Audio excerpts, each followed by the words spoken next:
The WWDC has just been announced. This means we could start getting excited for the iOS 17, which will 100% be unveiled there. At first, everyone thought this update was intended to be minor, but it seems like the course has changed. And the update is going to be much bigger. We might get some most requested features, but what are they? I have a few ideas. The first feature I'm expecting is the redesign. The iOS 16 has brought many new features, but visually stayed the same. And if Apple's focus on AR will persist, we could see iOS 17 really spice things up. I think the main clue on how the iOS 17 might look is in macOS. Look at the icons. On macOS, they are slightly different, more volumetric and tactile. This more naturalistic look will fit nicely in the AR aesthetic and really make iOS look newer. Also, I think this updated look will go nicely with the updated design of the iPhone 15 Pro. That phone is rumored to become more rounded, comfortable to use and tactile. See the connection? The iPhone is getting more ergonomic and naturalistic, and iOS is following its lead. So yeah, I'm excited about iOS 17. The next big thing we could see is the support of the mixed reality headset. It's no secret that Apple is actively working in this direction, and if stars align, we might see the AR headset from Apple at WWDC. But even if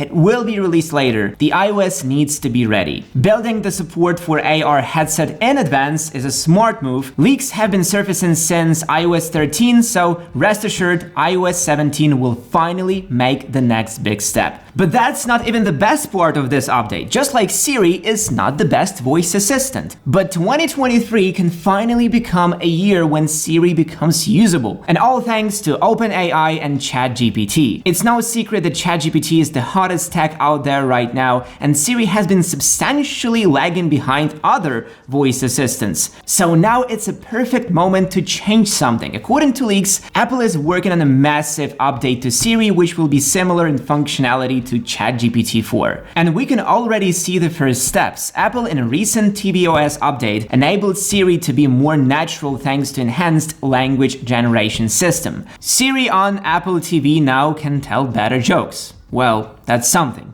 Better than nothing. Okay, let's not get all skeptical and critical. Let's fantasize for a second. What will Siri plus ChatGPT combo be like? With ChatGPT's advanced language processing and Siri's contextual understanding, users will be able to receive personalized and contextually relevant responses to their queries without having to sift through irrelevant information. Because current Siri often makes mistakes, gives a ton of useless data in hopes that something will be what we want to see. Essentially, it will be like having a knowledgeable and friendly personal assistant at your fingertips, always ready to help out. This integration has the potential to revolutionize the way we interact with our Apple devices, making it more intuitive, user-friendly, and personalized. Maybe it could finally become what Steve Jobs was envisioning. iOS 17 could also bring us improved dynamic island functionality. The dynamic island right now is a pretty limited feature. Not too many apps support it, and the list of APIs for it is also short. iOS 17 has to change that. Since it's coming to standard iPhones this year, Apple must think of other ways to make it a feature and not a gimmick. One possible use for it could be a clipboard used to store images for quick drag and drop, or it could become a place where updated Siri will live. I don't know, but there is a ton of stuff it could possibly do, and I really hope Apple does something with it this year. Maybe they could add more multitasking options to it or customization, because when you're listening to music, you see that waveform on the left side and the album cover on the right. Why not ditch something? Leave the waveform or the cover image. Add another app instead. Dynamic Island now can simultaneously work with only two apps, so adding an extra one could make it more useful to people, don't you think? But the most controversial thing that's coming this year is the support of third-party app stores. Thanks to recent EU regulation, iOS may finally lose its biggest strength, security. No, I'm not being dramatic. This change in iOS will allow people to download apps from other sources, ignoring the App Store quality checks and security checks. On one side, it looks like an improvement for someone. You will finally be able to legally download apps. But this new edition also has a dark side. Those apps won't be so thoroughly checked by Apple, so their performance might be poor. And let's not forget about the gaping breach in security that third-party app stores bring, both for the user security and national security. If people will be able to download an app from, let's say, Huawei store, which may present a precedent for political tensions. To me, this is possibly the worst part this upgrade might bring.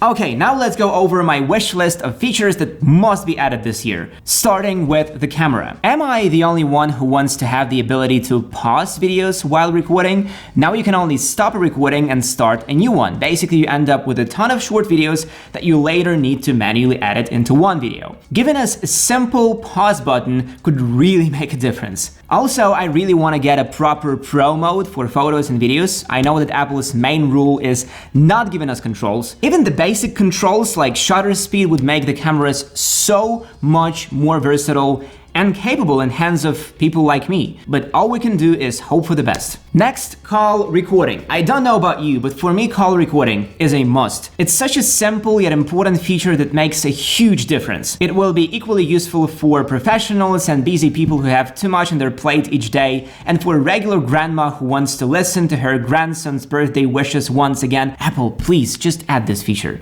Now, the keyboard. It's been in need of remake for quite some time already, and I'm not talking about the design or Swift typing. I'm talking about such a basic thing as a row of numbers. It just annoys me too much to go into a separate keyboard mode just to type a few numbers. A simple row of numbers up top would make typing numbers effortlessly. I know I'm not the only one to talk about this, but still. What I also want to see are more widgets for the lock screen. We already have a few dozen widgets, why not add some more? I need more widgets. More widgets will not make a great news headline, but also make always on even more useful. Maybe we could change the size of widgets, move them lower or higher, add rows of widgets. I will welcome every change I get. Here is a simple little feature for you. One button to close all apps. Won't it be great? Yes, it will take some of the fun and satisfaction of closing apps one by one, but for some people it's a real issue that needs solving. I am not one of them, but the close all apps button has been on people's minds for years. Maybe it's time. Another thing on people's minds is the split screen mode. I know the chances of seeing this are low, but the picture-in-picture mode just isn't cutting it for me. Especially when I'm using the Pro Max iPhone, which is enormous.